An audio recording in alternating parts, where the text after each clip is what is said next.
Ladies and gentlemen, welcome to this episode of the BUL Emerging Law Voices series. Today we have the pleasure to be hosted in central London at the Guardian offices, and we are here with Haroon Siddique, the Guardian's legal correspondent. Haroon, welcome to the BUL Emerging Law Voices series. And we are here in order to hear your opinion about a wide range of issues that pertain to law and the junction between maybe law and politics. And the first question I would like to ask you, we have the by-elections all over the country, in a number of constituencies, including Oxbridge, where the BUL sits, and there Boris Johnson, as we know from the news, resigned. And in essence, after Brexit, and since you deal with law all these years, do you think that the legal establishment has been affected by Brexit? And to what extent and to which direction? I mean, obviously there are lots of EU laws that have been the subject of contention about whether they will be repealed and when. I think the most obvious thing for me has been maybe not exiting the EU itself, but the effect that the major cases have had on the law. So this is the Article 50 case and the prorogation case, because what they did is, by fining against the government, the Supreme Court annoyed the government quite a lot. And I think what many people feel is that has maybe made the judiciary very more cautious, let's say, in cases involving the government. So some people think that because those two cases, they were portrayed as enemies of the people, that's made the judiciary perhaps swing more towards the government in judicial review cases. I mean, that's not something for me to say, but it's certainly an opinion held amongst many prominent. Which is very important what you say now, because actually that, the case, not the case of Miller, but the case of the prorogation of Parliament was given by all judges in an anonymous voice. Yeah. And many people then said that maybe it's an attempt from the court to send a clear message to the government. So do you think that the government got the message, or you think that the judicial power is going now to feel more political interferences and pressures? I mean, I get the impression that people are very fearful of political interference, and because of the government's very, very strong reaction to those cases. And, they didn't, I think it was Liz Truss who was the Lord Chancellor at the time, or she didn't, she didn't stick up for the judges. When she finally did say something, I think it was very mild rebuke, if anything. So I think there has been, and also not just the Brexit cases, but for example now we have the Rwanda case, and we have this kind of portrayal of lawyers who take on the government because they're instructed by clients as being activist lawyers or lefty lawyers. So I think relations are, I would say, from my viewpoint, they seem pretty bad. Haroon, you wrote some days ago about the appointment of Dame Shukar as the Lord Chief Justice. Of course, the title has to change, as you correctly wrote in the title. It's the first woman that is being appointed to the position. At the same time, you also reported some days ago here in The Guardian that, in essence, there are accessibility problems when it comes to courts in England and Wales. Do you think that English justice is going backwards, or is heading forward in a more progressive lane? Yeah, I mean, I think there are attempts to increase certainly the diversity of the judiciary, be that women, be that people from an ethnic minority background.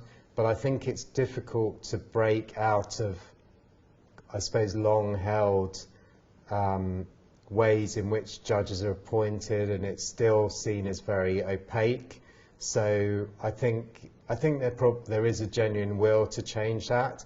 I think with the magistrates' courts not being accessible, I think that's a simple case of, I mean, is it simple? I think the cuts to the justice budget were so severe over a decade that now we're seeing the sort of problems down the line where the government won't put money towards these things, where they won't put, they can't afford to, the Justice Department specifically, it's terrible that people, both magistrates and people who are using the courts, can't access them properly. But I think at the moment, with this huge backlog in the courts and not enough money, I think it's a reflection of that. I don't think it's a decision that, oh, we don't care about perhaps people who are disabled, or, I don't think it's part of a culture wars narrative. I think it's more likely that it's a simple financial problem. And the economy also remains the number one topic also in the political agenda. You spoke about the resilience of law when it comes to changes. And again, in The Guardian, you reported that in essence we have more Russians being brought before the London commercial courts when it comes to international arbitration. And my question is this, that we know that there is some friction between the United Kingdom and Russia when it comes to political relations, but at the same time we see an augmenting number of Russians approaching the English courts. So what is this? Is this the resilience of law, or is this a sign that maybe commercial law or money makes the world go round, and when it comes to financial issues, maybe political affiliations don't matter so much? Well, I think the UK sort of prides itself as being the kind of forum of choice for commercial law, and it will partly be a reflection of that. But I think in a more sinister aspect, there are concerns that Russian oligarchs in particular are using the UK courts, not in the commercial field, but more for defamation and proceedings, because the UK laws are seen as more friendly than other jurisdictions, and this feeds into the current concerns about slaps and the fact that journalists or critics or politicians are being targeted in the UK courts by Russians. But I think the Russians oligarchs have been a particular topic because of obviously the terrible events in Ukraine, but there's a wider concern that slaps are being issued in the UK by wealthy and powerful people more generally, not just Russians. Which brings to the surface the role of the UK after Brexit, because the UK wants to continue maybe leading the world or keeping its preponderant place in the international arena. But the question is, how can we achieve this? And on this how I want to focus now and ask you about the Council of Europe. You have written in the past about the Council of Europe, and we know that there have been voices in the UK government in the past for the UK to leave the European Convention on Human Rights. What do you think is at stake here? Do you think it's going to happen soon? And how do you think, what's going to be the impact on human rights law, given that the government actually wants to legislate a British Bill of Rights? Yeah, I mean, it looks currently like the British Bill of Rights is not going to happen, mainly because it was kind of the baby of Dominic Raab, and he's no longer Justice Secretary. There doesn't seem to be the same appetite for it now, so that it looks like the Human Rights Act is safe for now, but there continue to be voices, very senior voices within the government who do want Britain to leave the European Court of Human Rights, and I think that's sometimes kind of echoed by the right-wing media, and it's notable that some of the media don't even seem to understand that the European Court of Human Rights is separate from the EU. It's become this kind of proxy battle. So we've left the EU, what can we do next to kind of break free from the influence of Europe, when we were a willing signatory to join the Council of Europe, and the European Court of Human Rights is a function of that. And also what you'll see is that some of these same publications, and I think maybe even the government at times, they're not adverse to using the Human Rights Act for their own purposes when they need to. It's just when people they don't like use them that they get angry, which makes a mockery really of human rights, because the whole point of human rights is they're universal rights. So you can't just choose and say, when I use the Human Rights Act, it's okay, but when other people use it, it's bad. It's a complete mockery of what human rights means. Which indeed brings me between the junction between the media, law and politics, this triangle. But Haroon, do you think that in essence, and as a legal correspondent, do you think that legal correspondents should be also law people? Taking you a bit more to the personal now sphere, to your task, you have been doing this for a number of years. Yeah. And you have studied law. We have to say to the people that Haroon has an LLB from the University of Manchester, if I'm not wrong. Yeah, that's right. So it was a long time ago, so I graduated in 1995. I mean, it's interesting you raise that, because I think a lot of people think, oh, you're a legal correspondent because you studied law. But the truth is that most correspondents at newspapers have not studied the subject. Just like I used to do a lot of health stories, but you know, I didn't study medicine, and I think most legal people, maybe Joshua Rosenberg is an exception, because I think he trained to be a solicitor, but most don't have a law degree or studied law. So I don't think it's essential. I think it's helpful. For me, I think legal documents can be quite intimidating, as can be legal language. So I think it's helpful. I don't think it's essential. I think what's more essential is that you, whatever your specialism is, you throw yourself into it, and you do as much to learn as much as possible about it. So I wouldn't say you have to have a legal background, but it helps. And it's more about just maybe it's an asset in the sense that you have the capability to convey to the wider public some legal notions that can be very much articulate, very much difficult to understand sometimes. And on this, maybe to take the opportunity, and we're here on this series of the BUL Emerging Law Voices, and I'm a law person, I'm a law lecturer, but at the same time now I'm acting in a more journalistic task. And maybe we are two sides of the same coin, meaning some legal podcasts that want actually to convey law to the wider public, and the task that you, journalists, do when it comes to conveying the law issues to, again, the wider audience. 100%. I see my role as kind of taking concepts that can be very difficult or tricky to understand, or even individual cases, and explaining them in language which kind of gets the core of what the issue is. Because I think, I remember when I studied law, people would say to me, did you study law because you liked LA Law, which was, I don't know whether people might not remember, but it was a TV series, and it was a very glamorous portrayal of law.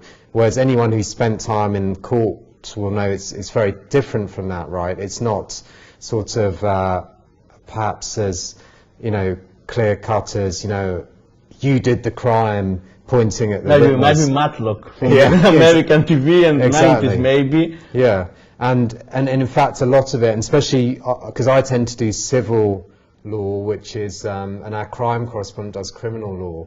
And civil law, there's a lot of back and forth between the judge and the barristers in judicial review. So it's kind of taking the most important aspects of that and conveying it in what's, a very short article. And I know sometimes even I get contacted by lawyers who are annoyed that I didn't include a certain thing, but my job is to keep it, at the end of the day, if people aren't interested by it, they won't read it, right? So my job is to make it interesting and clear and show what's at stake. On this, I want to stay on what you're saying now, because usually we believe that journalists are here in order to actually transmit the news to the wider public. But here you're talking about also a formative law role you have when it comes to law, meaning you actually give your own side of the story, you give the facts, but at the same time you have the ability also to give your personal, implicitly your personal viewpoint to the story. And I think this is a very important power that you have in your hands also, and you have of course to be very meticulous and careful how you exercise it in order to be able to actually depict correctly the various angles of the story. Absolutely. I think, when you're reporting in courts, there are certain rules on fair and accurate reporting. But I think, when legal, it's important to give context to stuff, and often, the Human Rights Act would be a good example where, if you just report government criticism of it without any context, then I don't think you're doing your readers any benefit. You're doing them a disservice, in fact. And I think you have to interrogate things yourself. So it's not about introducing your biases, but it's about giving a full context so the reader can see what the full situation is, and make the decision for themselves. And again, maybe this ability to convey your personal actually touch and to make people see the full picture is also a self-fulfilling activity that generates your task, because otherwise maybe your task would be very dry, just conveying the facts and just conveying the story. So we spoke about judges and judicial activism before, also in a good sense, that sometimes judges have to be able, in order to formulate law, and maybe this is another angle of the same story, that maybe also legal correspondents can actually create something from a legal case or a legal story. And I think so. I think another example I'd give is lawyers on Twitter. Whilst a lot of people kind of, I suppose, are concerned about it, including other lawyers, and sometimes maybe they go too far, they argue with each other a lot. I think giving a human face to cases and showing a bit of passion, I think that's great, right? I think it's important that lawyers, that they're not just in their wigs in court, and because let's be honest, most of the language they use in court, and I'm talking, I suppose, particularly civil claims, it will be inaccessible to a lot of people. So I don't really, as long as they are reasoned and not overly impolite to each other, I don't see the problem of them going on Twitter and kind of giving opinions. And by that I don't mean kind of breaching kind of, I suppose, in a particular case they're acting, and I don't mean acting unprofessionally, but I mean showing a bit of passion and interest in the subject. They're more human and not just dolls or just mechanics and robots. Exactly. What you actually now raise, the issue that you raise now, brings to my mind the whole issue of storytelling. So you present law as storytelling, and maybe also journalism is storytelling. So maybe this is a common parameter between law and journalism. Yeah, I think so. I mean, I think I remember this was before I was legal correspondent, but I had to live blog the Article 50 case, and it was very difficult because it's complex constitutional law, and EU law, of course. Yeah. And I remember it was I was very impressed by Lord Panic, because he took what were very difficult kind of concepts and for a lot of people very abstract, and he did it in a way that was clear. Certainly it was still complex, but it was certainly a lot clearer than I can imagine some lawyers might have been able to make it, and I think that's a real talent. So he was almost, he was kind of telling a story in a way. From your experience, Lord Panic is an exception or the norm? Meaning, how much do lawyers or judges have the ability to express themselves in simple and understandable terms? I think it really varies. I think it really varies. I think some are very good and some perhaps not so good. But certainly, I think when you get to the kind of the Caseys, the Silks, then it is, you do tend to see that they're very, you can see why they've got there, in other words.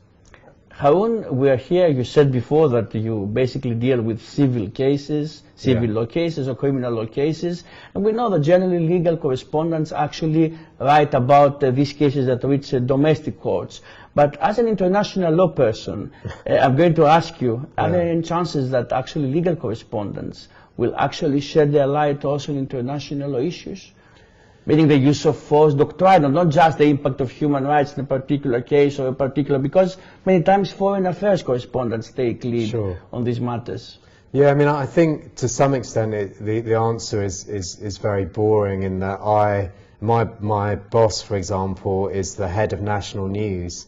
So for me to say I'm going to go and do this foreign news story, it means I'm not doing it for my boss, I'm doing it for someone else. right? But I've done some Privy Council stuff, which is still, it's international, it still has some UK link, right? Because the Privy Council But also international law as a distinct feature, not only about an international development that has also domestic repercussions, but international law is a distinct field of law, and sometimes it's brushed away from the eyes of the public. That's why I'm raising the issue. Yeah, I mean, I think, that's the boring answer why I don't, pitch lots of stories, because I would be pitching to a different boss, and then my boss would be saying, why are you pitching your, so yeah, it's difficult for me to do stuff. And I think, I don't know, maybe as news organizations become more truly global, I would like to see perhaps legal correspondence in other countries. The problem is that even, I don't know, you probably may have noticed, even in the UK, legal correspondents are a bit of a dying breed, really. I mean, there are very few of us. So. And your comment on this? Why do you think that's a development of our times?